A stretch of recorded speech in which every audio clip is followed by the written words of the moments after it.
Mike Trudell, JJ, a lot of those looks in the second half from the Cleveland seemed to be hitting. It seemed like you were decently well contested. Whether it was the Strus ones or the Mitchell ones, how did you feel about the shot quality that they were getting overall for their looks and relative to yours, which didn't seem to fall?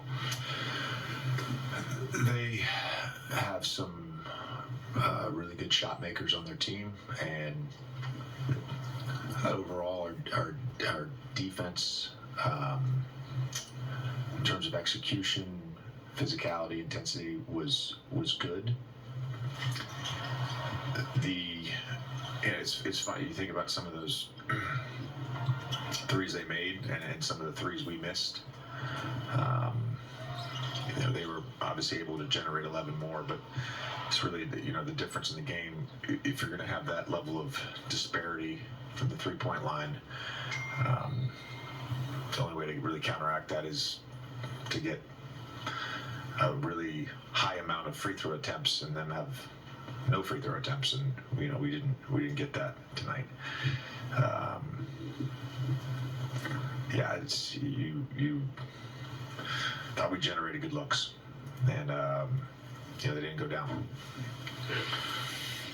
Some of their run for the end of the third to the start of the fourth, I think it was 19-5, involved them to make some of those threes you were referring to. Do you think that was kind of what created the separation there? Yeah, I would point to two segments there. They Strus, hitting those 3 threes in a row, and again that segment prior was really up and down, and we were able to get it to 2, and they called timeout. Then he hit 3. Garland hits 1. We were able to get it back to a 1-point game at 79-78. And then Niang gets an offensive rebound, and they bang another 3. And then we just weren't able to get any closer to that than that. And I thought our guys had really good spirit and continued to compete and gave ourselves a chance to be right there at the end.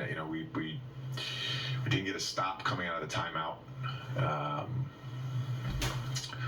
And it was 114-107, but Austin had a great look that, out of the after timeout play that really, I'll live with that all day. It was wide open, top of the key, and he was having a night, so could have cut it to 4 right there.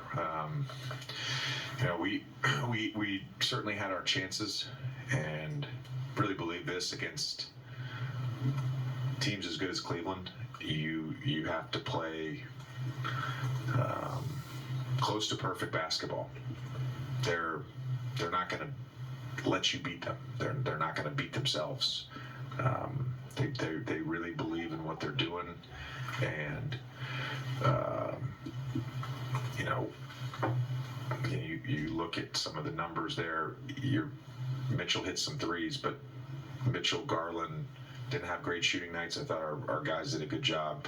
Just were really bad with our veers, and we were really bad with our low man, Allen and Mobley there at the rim. It's really hurt us as well, besides the threes. JJ, offensively, with big long stretches with either Dorian or Shake on the court, how much of the way you wanted to play and the things you want to run were you able to with 2 new players and kind of the structure of your team changing? Yeah, really just try to simplify it, just partially because the going small with those groups when Shake was out there,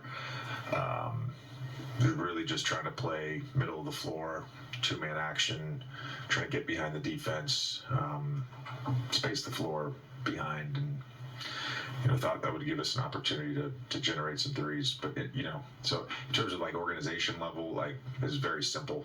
It wasn't anything that we wanted to overcomplicate. And again, like I told you guys before the game, Jackson's going to play. It's just tonight was we thought that would be an opportunity when they had one big on the floor to just create some space and try to get some threes up. Lakers' first game of 2020.